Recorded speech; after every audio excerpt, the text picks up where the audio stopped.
with embedded video and guest books and all the kind of cool social networking kind of stuff there. So there is a kind of strong element of user-generated content there as well. We can establish a framework and establish these places for Habbos to go and interact. But what they do once they're there, the kind of creativity they bring into the world is really up to them. So it's very much about engaging and then facilitating user-generated content in the So here's another interesting project we got involved in, War Child. We're supporting them again this year. We did a global partnership with them last year, where we arranged a peace march.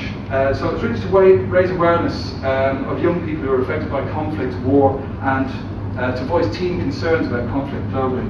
So the Habbo Global Peace Gathering took place on the 19th of September, and the event also raised awareness for UN International Day of Peace on September the 21st.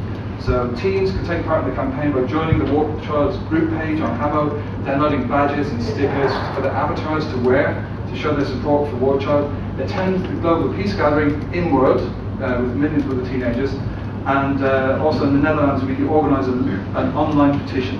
So the results were 17 countries took part in the campaign. 32,000 teens took part in Habbo and War Child's survey, so that shows a massive responsiveness. Once you connect with the users in World, you can really start to use them as a tool to find out what teens are thinking.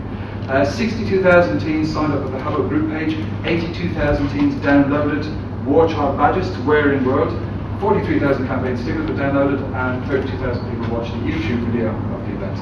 So here's a little slide about success factors. So what helps us be successful? Well, attractive and proven concepts leads to a viral growth. If the kind of effect of word of mouth in virtual worlds and social networking can never be underestimated. Also, a distinctive look and feel and cohesive branding we feel has helped us. So we've kind of kept very tight control of that and made sure that the brand has evolved in a way that the users respond to and they like. We've developed innovative transactional and subscription revenue models, which I'll go into on a separate slide. We have multiple payment methods, so we've got over 150 payment partners in 33 countries. We try and make it easy for the Habbos to buy stuff for small payments, for micropayments, either through SMS, online banking, credit cards, single drop billing, IVR, prepaid youth cards, scratch cards, direct ISP billing, and many other online methods. So if people want to do stuff in World, we make it as easy as possible for them to do it, and also as accountable and secure as possible, of course, because of who the audience is. So it's our own proprietary and proven multi-user client-server technology that was developed by our boffins in Helsinki. And of course, given that it's a teen audience, community management and online safety best practice is really important to us as a company. So we want to keep a strong focus on that as well. So some of the initiatives that we put together in World, we've had over 300 celebrity guest appearances in the site via specially created avatars. Ozzy Osbourne again, and then we got the Beastie Boys, Lily Allen, who's wearing the red skull and crossbones dress rather appropriately. We've got partnerships with American Idol. We've had the Gorillas in. I think they were the first people to come in the world, the first band rather appropriately. But as well as having VIP visits, we also have events in World such as Habrekt, Halloween, Xmas, back to school, the Chinese New Year. So watch out for Habrekt. It's really good fun. It's a bit like shipwrecks, should I say. And of course, Habbo is a very effective research tool. I did bring a few copies of our Global Youth Survey 2008, but they're all gone. So if anybody would like a copy of this, just let me know and we'll post it to you. This is how we kind of reached out and spoke to millions of teens and kind of found out what their preferences were, what they were concerned about, what their favourite radio station was in Brazil, etc., etc. So, in average, our kind of polls, if we put up a poll over a weekend or a week, we'll get an average of 15 to 25,000 responses. So it's actually a nice problem to have. There's so much data, and we've got to have a very kind of highly evolved research system in there. But it's, I think it's very much about listening to the site visitors, finding out what concerns them, what they want to do, and again, being mindful of the variations between different global territories. So a bit more about our payment services. So we do have brands coming into the virtual world, but the majority of the revenue is generated from payments for virtual goods.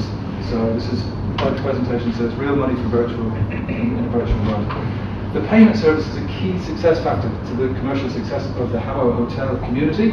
So the characteristics are ease of use, scalability, security, wide coverage, and multiple currency support, of course. So we serve tens and millions of teenage online users in 33 countries. So we support both item-based sales item-based sales models and subscription sales models with recurring billing. And it's especially suitable for micropayments of €10 or under of online purchasing. And of course, it's all massively secure, it has to be. So here's an example of an in-world promotion. So not only do we kind of create virtual goods, but we run virtual promotions by territory. So this is something that we've done recently in the UK to tie in with a marvellous film called Hotel for Dogs. And if any of you have dogs, there's a great competition on the site where you can win branded Hotel for Dogs mats, bowls, and all kinds of dog equipment, which is great. But we're basically offering all these kind of pet goodies in world for a limited time to time with the film at a reduced rate. So this is the kind of thing we have to be very creative with how we offer promotions to the Habbos in world. And here's an example of a content promotion where Habbo lands at the site where we kind of recruit teams to join 2 virtual islands to go head-to-head in quizzes and activities over the space of half term. So, it's the average time on site is about 52 minutes per user, and that includes people who come on for 5 seconds and go away. So it's tremendously engaging, and it's actually amazing value for money. For the price of a cinema ticket every month, you can literally have hours and hours and hours of activity and connection and community within Habbo, and it's a safe place to hang out, so it's really good. So that's Habbo. What else have we got here? We've actually developed a dual currency which we launched last December, which was pixels. And pixels are a bit like loyalty points. So you get given pixels, they get you exclusive stuff you can't buy any other way. You collect pixels by registering it, or by going onto the site every day, by spending a bit of time every day, by going into rooms that have interesting activities. So it's a way really to kind of generate loyalty. And this includes special effects, things that you can rent in terms of for pixels. So we can see there you can get some kind of this green smoke with a genie behind it and that kind of stuff. It probably costs you a few pixels. You have it for an hour.